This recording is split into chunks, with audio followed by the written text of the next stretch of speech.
Some people would rather sleep than be successful. If you want to be successful sometime, you got to stay up all night, 2 nights, no sleep for days. Really? Welcome in, much love. Trav here. Really? Really? Do not undervalue sleep. Don't make the mistake of undervaluing sleep. This is important, especially if you live in the United States of America, because we have an anti-sleep culture. An anti-sleep culture coming from all the employers, but the science is very clear on this, that sleep is extremely important. Sleep deprivation is the kind of torture that will kill you, will degrade the quality of your life, will degrade your health, which is a foundational principle of happiness, will make you unhappy, will make the quality of your waking time worse, will make your work efficiency lower, will make you get less stuff done at more of a grind, more of a struggle. So we need to talk about this, about correctly valuing sleep.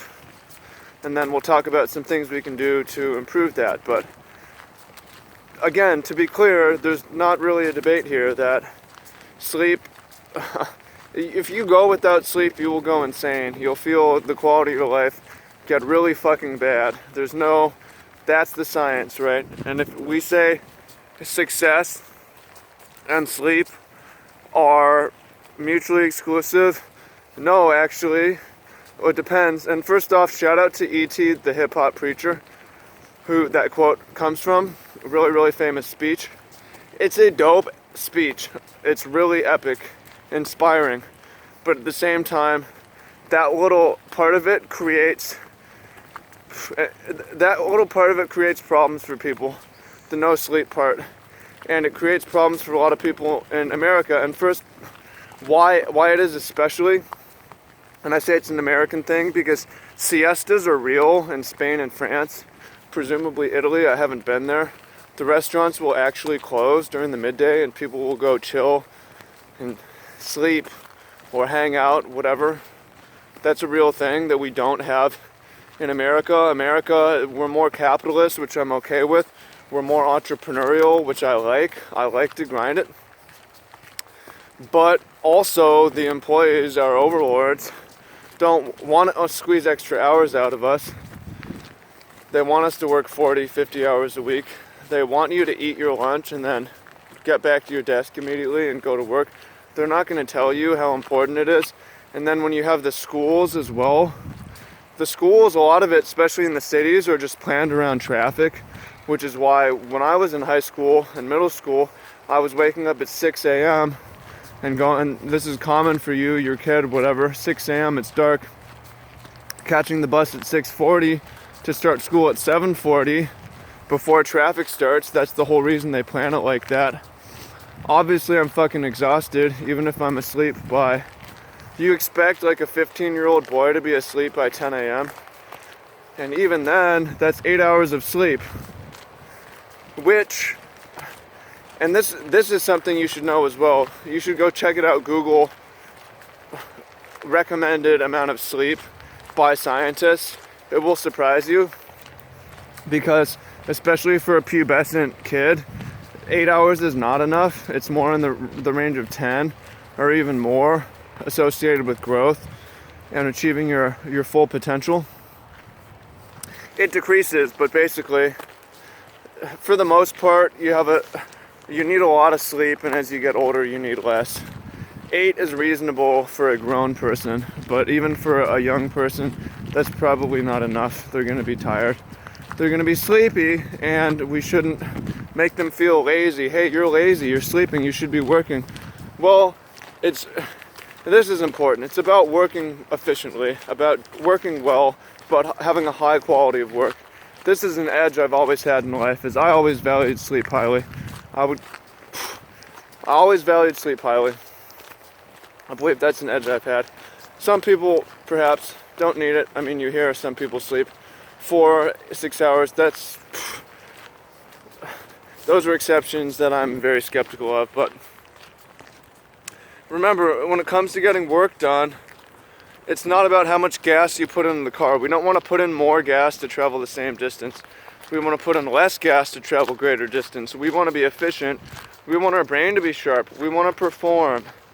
We know that for athletic competitions, you need a ton of sleep to be your ultimate, most successful recover from what you put your body through. And life is basically an athletic competition. So this is all something to think about. Right now, all I'm trying to do is convince you to evaluate how you've placed sleep, how you value sleep, how you placed it in your hierarchy of important things, and ask you, is it too low? Is it not high enough?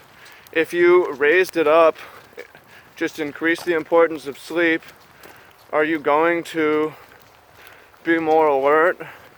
Are you going to have a more successful lifestyle? Are you going to feel better? Are you going to get more shit done?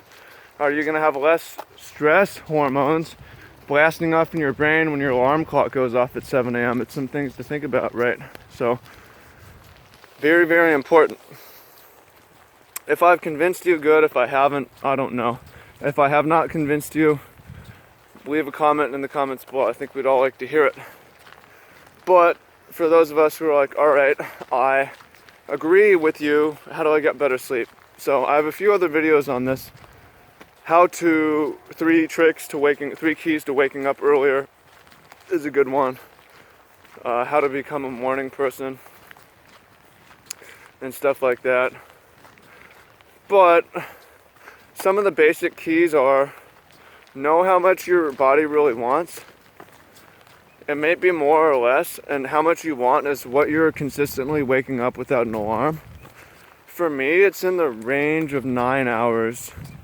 And sometimes if I need extra rest, it will be as much as 11. And sometimes if I've been getting a ton, I'll wake up after 7 or 8 without an alarm. It also depends on when the sun rises, right? But I don't think, hey, 9, I'm lazy, right? I know that if I want to wake up for something, I should be getting to sleep. Perhaps if I want to be at an appointment safely, I should be getting to sleep 10 hours before that. That way I don't have to use an alarm, which is important. Because alarms, if you're relying on alarms, you're not waking up when your body wants to wake up. If you have to wake up with an alarm, you're not getting enough sleep, right? So plan that out. Another key, and this is such a tough one, but in the modern world it's so important. Get your electronics off at least an hour before going to sleep. So 11 hours before your appointment, right? In the morning, whatever you need to be at. Get your phone off, because you're gonna have it and you're gonna be staring at the light and it's gonna disrupt your sun cycle. You're gonna see lights in your face, and there's plenty of research on this as well, that electronics disrupt our sleep. So you gotta have that shit off at least an hour before sleep, ideally more. Waking up. All right, well, you should also know some basic mechanics of sleep. There actually are night owls and morning larks, we call late people, early people. And what that means is we operate on different clocks. We have an internal clock. And for a late person, it's more than 24 hours, 24 and a half. And for an early person, it's less than 24 hours. And we have different mechanics for resetting it. For a late person, our clock is reset when we have sun on our eyes. Morning sun resets us to 0. For a early bird, you're reset to 0 when the sun sets, which is why early birds get tired early and late people do not. So if you're a night owl, you're probably never ever getting up in the dark. That's for me. So it's important, eventually, right? But it's important to have a sun break into your room if you're a night owl, if you want to wake up at a reasonable time. But Trav, I thought you were saying you should sleep as much as you can. Well, you need to respect the rules of your body. Your body wants you to get up at certain times and go to sleep at certain times. So you need to know if you're an owl or if you're a lark, right? All this stuff is helpful in the world of sleep when we're trying to improve our sleep. Hope that that is very helpful. Let's see, what else is important?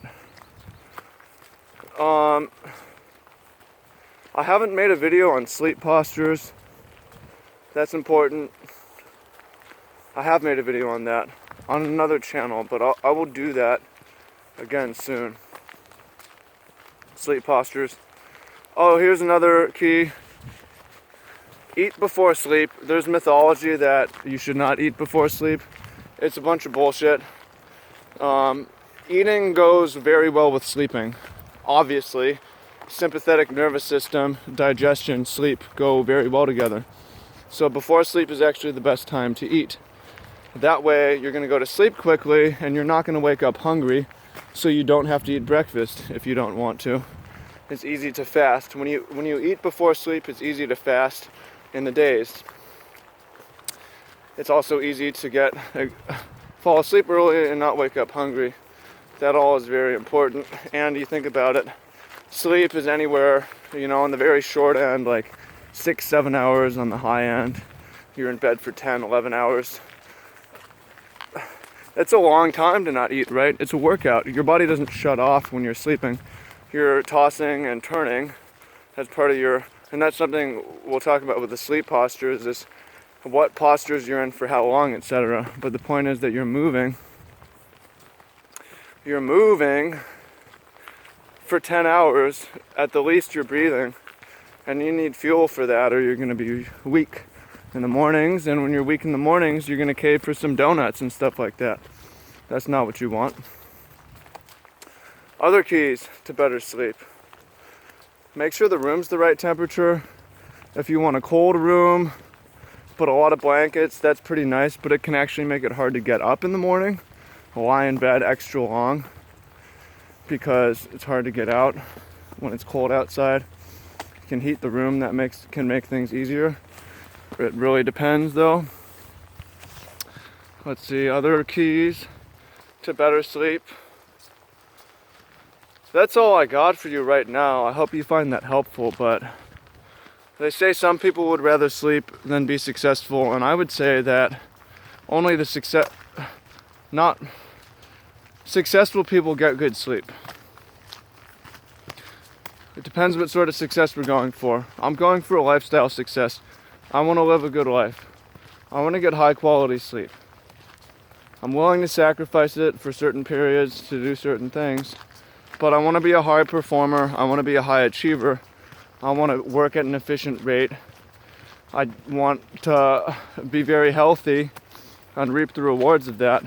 And I feel that a key foundation of all that is getting good sleep. So let me know what you think. Leave a comment below. Let me know if you made it to the end of this video. I've started to make longer videos, if you noticed, in the 10 to 20 minute range. So I hope that you like that. Let me know what you think. Hope you found it very useful. Hit the subscribe. Share this shit around. I'm having a lot of fun on this YouTube channel. Been doing daily for about 1.5 years now. And it's just starting to blow up slowly. It's slowly exploding. So keep sharing, keep coming back. I'll try to share as much value as possible. And I've got a bunch of new stuff coming. I'm doing more location-based videos, like touring of things and travel type stuff, vlogs. So it'll be real cool. It'll be cool, baby. See you in the comments. Much love.